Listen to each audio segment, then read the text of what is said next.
บรรยากาศการเดินทางออกไปทำงานแต่เสาพี่น้อยบรรยากาศยามเสาพี่น้อยพวกงัวควายก็ได้ออกมาแต่คอกแต่แรงพี่น้อยก็ผู้คนก็ได้ออกเดินทางไปทำมาหากินหรือว่าไปหาเงินหาคำพี่น้อยก็ได้ออกเดินทางมาแต่เสาพี่น้อยพวกสัตว์สาวาสิงก็ได้ออกมาแต่คอกแต่แรงออกหากินยิงหาอาหารการกินพี่น้อยนี่แหละครับส้มฝากบรรยากาศยามเช้าพี่น้อยกับพวกงัวควายแล้วก็เจ้าของเขาเจ้าก็ได้ปล่อยงัวควายออกจากคอกจากแรงพี่น้อยมาแต่เช้าพี่น้องมื้อนี้ก็เป็นภาพบรรยากาศอีกแบบหนึ่งพี่น้อยที่น้อยบ้านลาวใต้ก็ได้เดินทางผ่านเส้นทางเส้นนี้พี่น้อยมาฮอดหมู่บ้านอันนี้น่าจะเป็นหมู่บ้านดอนงิ้วนะพี่น้อยถ้าผิดพลาดก็ต้องขอโทษขออภัยพี่น้อยก็เป็นหมู่บ้านเล็กๆพี่น้อยในเขตนี้ก็รวมๆก็น่าจะประมาณ20หลังคาเรือนก็มีเรือนซ่านบ้าน2กับบางหลังคาเรือนก็เป็นแบบทรงเก่าทรงเดิมพี่น้อยก็เบิ่งเอาก็มีบ้านกับสบายดีพ่อแม่พี่น้อง FC เมื่อสุขสุขคนพี่น้อยบ่ว่าจะเป็นพี่น้องทางภายในและต่างประเทศพี่น้อยยินดีต้อนรับเด้อพี่น้องยินดีต้อนรับเข้าสู่ช่องหน่อยบ้านลาวใต้พี่น้อยมื้อนี้หน่อยบ้านลาวใต้ก็ได้ออกเดินทางไปทำงานพี่น้อยก็ได้เป็นคลิปแรกพี่น้อยก็เป็นเส้นทางเส้นแรกพี่น้องที่หน่อยบ้านลาวใต้ก็ได้เดินทางผ่านเส้นทางเส้นนี้พี่น้อยเส้นทางเส้นนี้ก็จะกำลังได้ซ่อมแซมปัวแปลงใหม่พี่น้อยก็ยังบ่ทันสำเร็จสิ้นเถื่อพี่น้อยตะกี้ก็เป็นพวกเป็นคุ้มเนาะพี่น้อยแต่ว่าเดี๋ยวนี้ก็คือที่เห็นก็เขาเจ้าก็กรีดดินแดงหรือว่ากรีดดินธรรมดานี่แหละพี่น้อยก็รู้สึกว่าเพียงแต่ก็บ่ได้เป็นรูปเป็นคุ้มพี่น้อยก็แต่ยังเป็นไงอยู่พี่น้อยเขาเจ้าก็ยังบ่ทันได้ปลูกยางหรือว่าบ่ทันหลากยางพี่น้อยก็เป็นเส้นทางที่มุ่งหน้าสู่บ้านดอนงิ้วและก็บ้านใหญ่อุดมบ้านแกงมะเขือบ้านดอนซิมและก็บ้านบุ่มวายพี่น้อยหลายๆบ้านอยู่เขตนี้พี่น้องก็ในบ้านเราใต้ก็บ่ค่อยจื้อปานใดบ่ค่อยรู้จักปานใดพี่น้อยเพราะว่าเฮาก็บ่ได้ไปเส้นทางเส้นนี้ประจำพี่น้อยเฮาก็บ่ฮู้ว่าหมู่บ้านแต่ละจุดแต่ละบ่อนก็เป็นหมู่บ้านหยังแน่พี่น้อยก็ต้องขอโทษขออภัยนำ FC หลายๆเด้อพี่น้อยก็ได้เก็บภาพบรรยากาศการเดินทางตามเส้นทางและก็ภาพบรรยากาศตามแคมป์ทางและพี่น้อยก็มาเบิ่งพ่อแม่พี่น้องประชาชนอยู่เขตนี้และเขาเจ้าก็ได้ดำรงชีวิตแนวใดพี่น้อยบรรยากาศยามเช้าพี่น้อยครับออกเดินทางไปทำงานพี่น้อยหลายคู่หลายคนก็บ่ค่อยเห็นอยู่เรือนอยู่ซ่านพี่น้อยเพราะว่าต่างคนต่างหาต่างเฮ็ดพี่น้อยหาเงินหาคำทำมาหากินพี่น้อยเพื่อเลี้ยงชีพเพื่อเลี้ยงปากเลี้ยงท้องสมัยเส้นทางยังยาวไกลพี่น้องเพราะว่าเส้นทางเส้นนี้เขาเจ้าก็ได้เฮ็ดใหม่ก็รู้สึกว่าเดินทางก็ไปมาสะดวกในพอสมควรตามสมัยตะกี้นี่นอนบ้านลาวใต้ก็ได้เดินทางเทื่อ1 2เทื่อแล้วพี่น้องบาง4 3 4ปีหลังนี่ตามสมัยก็ยังเป็นบวกเป็นคุมเป็นลุมเป็นบ่อพี่น้องมีหินมีซังแล้วก็หินก้อนใหญ่ต่างๆพี่น้อยแต่ว่าเดี๋ยวนี้มันสะดวกแล้วพี่น้อยก็สะดวกสบายเจริญเพิ่มขึ้นหน่อยนึงพี่น้อยก็ดินก็เขาเจ้าก็กรีดก็เอาดินธรรมดามาถมแล้วก็มากรีดมาอันนั้นพี่น้อย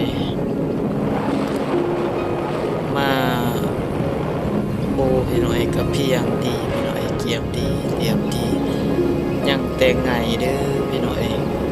ผู้ใดไปทางนี้ก็ระมัดระวังขี่รถล่านพี่น้อยก็ขี่ผูกขี่ไงเข้าหูเข้าตาพี่น้อยถ้าว่าขี่รถบ่ให้เกียรติซึ่งกันและกันนี่พี่น้อยก็มีความเสี่ยงในการขี่ดินเข้าตาขี่ผูกขี่ไงพี่น้อยมันก็มีโอกาสเสี่ยงในการเดินทางหรือว่าขี่รถขี่ล่านแล้วพี่น้อยก็เบิ่งเอาพี่น้อยผู้ใดขี่ไปขี่มาก็ไงที่พี่น้อยบางคนนี่ก็หาเรื่องใส่กันเด้พี่น้อยว่าผู้นั้นขี่ไว้ผู้นี้ขี่ไว้ผู้นี้ไปก่อนผู้นั้นไปก่อนพี่น้อยถ้าผู้ใดอยากเดินทางเส้นนี้พี่น้อยบ่ต้องใส่เสื้อใส่ชุดที่หรูหราก็ได้ดอกพี่น้อยเพราะว่าไปมาหอด30หอดจุดหมายปลายทางก็ขี้ไงขี้ฝุ่นเต็มต้นเต็มโตอยู่แล้วพี่น้อยข่าวพูดทางโซยอันนี้แถวนี้บ่ค่อยมีคนมาอาศัยอยู่พี่น้อยก็เป็นเฮือนแบบตามทุ่งไร่ทุ่งนาพี่น้อยเขาเจ้าก็บางขอบางครัวเขาเจ้าก็ยังอาศัยอยู่ไร่อยู่นาพี่น้อยบางขอบางครัวก็เขาเจ้าก็อยู่บ้านอยู่เมืองตอนนี้ตะเว้นกำลังขึ้นเด้อพี่น้อยเพราะว่าน้อยบ้านเราไต่ก็ได้ออกมาเดินทางแต่เช้าพี่น้อยเพื่อไปทำงานเพื่อท่านเข้าเฮ็ดเวียกในคาบเช้าหรือว่ายามเช้านี่แหละทำสมเพราะว่าเฮาเฮ็ดเวียกบ่ได้เฮ็ดเวียกครับเมานะพี่น้อยเฮ็ดเวียกครับจ้างรายวันเอาพี่น้อยก็ครั้งแรกพี่น้อยที่น้อยบ้านเราไต่ออกไปทำงานเฮ็ดเวียกอยู่เขตนี้พี่น้อยก็ไกลจากบ้านจากเมืองหลายกิโลพอสมควรตามส้มเฉลี่ยก็ประมาณอยู่10ปลายกว่ากิโลหรือว่าเกือบ20แล้วพี่น้อยเกือบ20กิโลเมตรตามส้ม30ไปฮอดจุดหมายปลายทางที่หน่วยบ้านเราไต่ได้เฮ็ดเวียกตามส้มก็หลายคู่หลายคนก็อยากรู้ว่าหน่วยบ้านเราไต่ได้เฮ็ดเวียกหยังพี่น้อยกับทางหอดสถานที่แล้วก็บอกสถานที่อธิบายก็ได้พี่น้อยเฮาก็มาติดตามรับชมมาลุ้นเบิ่งลุ้นส้มไปนำกันพี่น้อยบรรยากาศการเดินทางพี่น้อยระยะทางก็ยังยาวไกลพี่น้อยออกมาก็แต่เช้าๆพุ่นน่ะพี่น้อยฮอดหันระยะทางการเดินทางก็น่าจะประมาณใช้เวลาน่าจะประมาณ1ชั่วโมงเต็มเลยถ้าขี่รถสานี่ก็เกือบชั่วโมงปลายพี่น้อย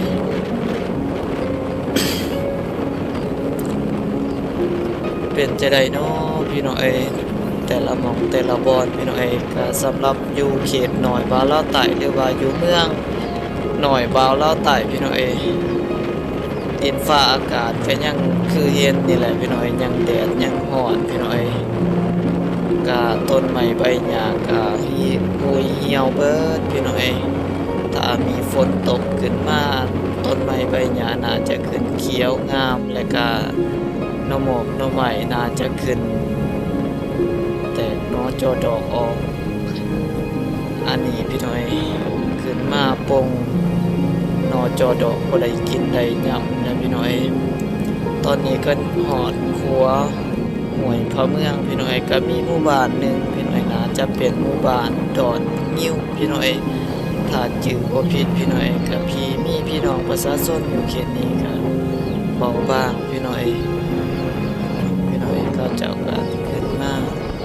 เรือนซานบ้านซองก็น่าจะยังเป็นเฮือนทรงเก่าทรงเดิมพี่น้อยกับผู้ใหญ่ผู้เตเฮาก็บ่ค่อยเห็นเขาเจ้าอยู่ยาวอยู่เฮือนพี่น้อยน่าจะไปเฮ็ดเวียกเฮ็ดงานออกทำงานมาแต่เช้านะท่านผู้ชมพุ่นส่วนหลายก็เห็นเด็กน้อยเด็กหนุ่มพี่น้อยเขาเจ้าอยู่บ้านอยู่เฮือนพี่น้อย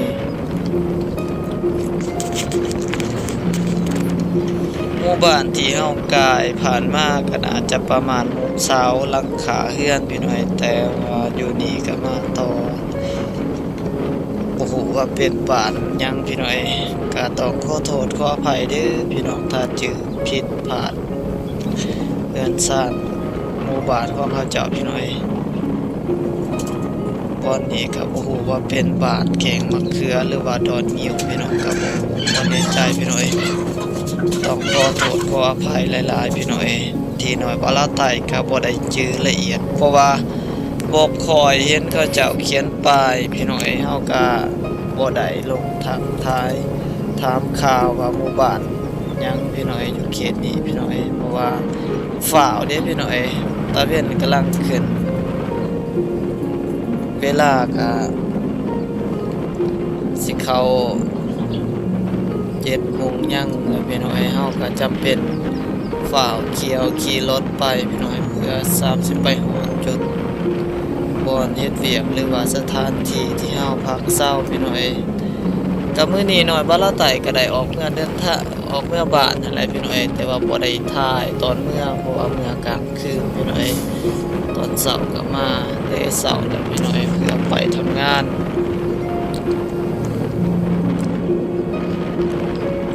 เพื่อนซ่านบ้านซองอยู่เขตนี้ก็ยังบกคอยแบบว่าเจริญปานใดพี่น้อยเขาเจ้ากำลังเฮ็ดกำลังสร้างกำลังปลูกสร้างใหม่ๆอะไรพี่น้อยนี่ก็พ่อแม่พี่น้องบางคนเขาเจ้าก็เฮือนหลังใหญ่หลังเตพี่น้อยบางคนก็เฮือน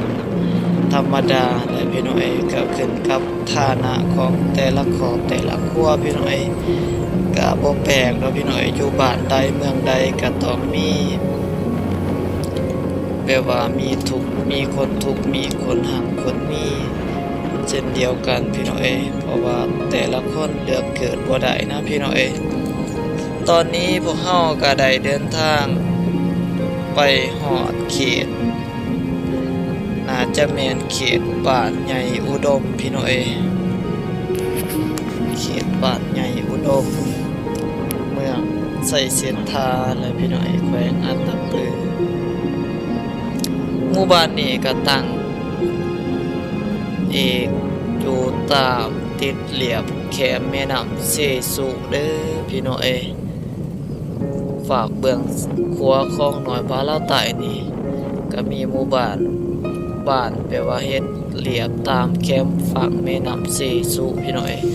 สำหรับแม่น้ำเซซุยามนี้มันก็บ่ค่อยหลายปานใดพี่น้อยเพราะว่าบ่มีฝนตกเลยพี่น้อยน้ำก็เป็นน้ำเซซุที่น้ำที่น้อยพี่น้อยเซบ่ใหญ่อะไรพี่น้อยบกกว้างปานใดทำส้มอยู่นี่ก็มีเรือนซ่านบ้านซอกของพ่อแม่พี่น้องประชาชนกาหลายพอสมควรที่ท่วนพอสมควรพี่น้องเอ้ยแต่กี้ก็น่าจะเป็นเส้นทางที่ดีกว่านี้แหละท่านผู้ชมเอ้ยแต่ว่าปัจจุบันนี้ก็มีการลุลังเปพี่พุ่นแหละพี่น้อยยามฝนน่าจะเป็นบวกเป็นคุมแห้งหนักกว่านี้แหละท่านผู้ชมเอ้ยไปมาก็ยุ่งยากพอสมควรท่านผู้ชมเอ้ยในการเดินทางเขตบ้านใหญ่อุดมก็เป็นชนเผ่าเปล่าพี่น้อยชนเผ่าเปล่าเลยและก็ชนเผ่าละแวเด้อพี่น้อยส่วนหลายเขาเจ้าก็นับถือหรือว่าเชื่อถือผีนั่นแหละท่านผู้ชมเอ้ยก็ยังมีเหตุมีข้องคือเฮาเห็นแหละพี่น้อยบ่อนหลักตั้งเสาบ่อนเข้าเฮ็ดหีเฮ็ดข้องพี่น้อยก็มีนะพี่น้อยหอดแบบว่าหอดย่ามเขาเฮ็ดหีเฮ็ดข้องพี่น้อยเอาก็ไปแบบว่าผ่านบาดผ่านเมืองเขาบ่ได้เด้อพี่น้อยเพราะว่าความเชื่อถือของเขาเจ้าก็แบบว่าถ้าว่าไผแบบว่าบ่ได้รับอนุญาตแบบว่าผ่านบาดผ่านเมืองหรือว่าเขาในบ้านในเมืองของเขาเจ้าก็ปรับใหม่ได้พี่น้อยพี่น้อยมาตัดต่อที่เส้นทางหรือว่าการเดินทางพี่น้อยเฮาก็ยังอยู่เขตบ้านใหญ่อุดมเด้อพี่น้อยเส้นทางก็โอ้ยพี่น้อยขี่ไปขี่มาก็ยุ่งยากพี่น้อยยุ่งยากพอสมควรพี่น้อยเพราะว่ามันบ่ดีอะไรพี่น้อยเส้นทางเขาเจ้าก็ขาดเคินพี่น้อยขี่ไวก็บ่ได้เด้พี่น้อย ตอนนี้ก้าวเข้าสู่เขตบ้านกรุงวายเด้อพี่น้อยตอนนี้ใกล้สิฮอดแล้วพี่น้อยใกล้สิฮอดสถานที่หน่อยว่าเราตายได้เฮ็ดเวียกเฮ็ดงานแล้วพี่น้อยยังอีกจักหน่อยพี่น้อยก็ได้ฮอดสถานที่บ่อนเฮ็ดเวียกแล้วพี่น้อยอยู่เขตนี้ก็เป็นเขตหมู่บ้านบ้านกรุงวายเด้อท่านผู้ชมเขตบ้านกรุงวายก็ยังเป็นชนเผ่าเราแล้วก็ชนเผ่าละแวพี่น้อยที่เขาเจ้าพักพาอาศัยอยู่ท่านผู้ชมก็มีผู้คนทยอยไปเฮ็ดเวียกเฮ็ดงานแล้วก็ไปทำบุญตักบาตรถวายสังฆทานบางคนเขาเจ้าก็นับถือศาสนาพุทธแน่พี่น้อยเพราะว่าก็มีอันนั้นพี่น้อยมีชนเผ่าลาวลุมพี่น้อยก็มาอาศัยอยู่นำวนเปเนี่ยจักหน่อยพี่น้อยเพราะว่าซุมื้อนี้ก็มีอันนั้นเขาเจ้าไปว่าบ่จำแนกเสื้อสาสตร์หรือว่าชนชั้นวรรณะเด้พี่น้อยแต่กี้แต่ก่อนเขาเจ้าก็จำแนกได้พี่น้อยต้องแบบเป็นชนเผ่าเดียวกันสามารถอยู่นำกันหรือว่าแต่งงานเป็นผัวเมียกันได้พี่น้อยแต่ว่าเดี๋ยวนี้ก็โลกมีการเปิดกว้างพี่น้อยก็มีการบ่จำแนกชนชั้นวรรณะพี่น้อยแต่หีดข้องก็ยังนับถือก็ยังถือเหมือนเก่าเหมือนเดิมพี่น้อยผู้ที่เป็นลาวและเขาเจ้าก็มีอันนั้นทางกันเทิงเขาเจ้าก็มาเผยแผ่ศาสนาพี่น้อยหีดข้องอยู่บ้านอยู่เมืองเขาเจ้าก็ยังบ่ปาพี่น้อยแต่ว่าก็เข้าวัดบางคนเข้าวัดพักธรรมก็คือเป็นงานเทศกาลหรือว่าปีใหม่เขาเจ้าก็ลิ้นคือกันพี่น้อยเขาเจ้าก็ลิ้นแต่ก็ฮอดยามเจ็บไข้ได้ป่วยพี่น้อยเขาเจ้าก็ต้องผ่านหีดผ่านคลองมาก่อนพี่น้อยจริงไปโรงหมอนั่นพี่น้อยจริงไปโรงหมอพี่น้อยเขาเจ้าก็แบบนับถือแนวนั้นพี่น้อย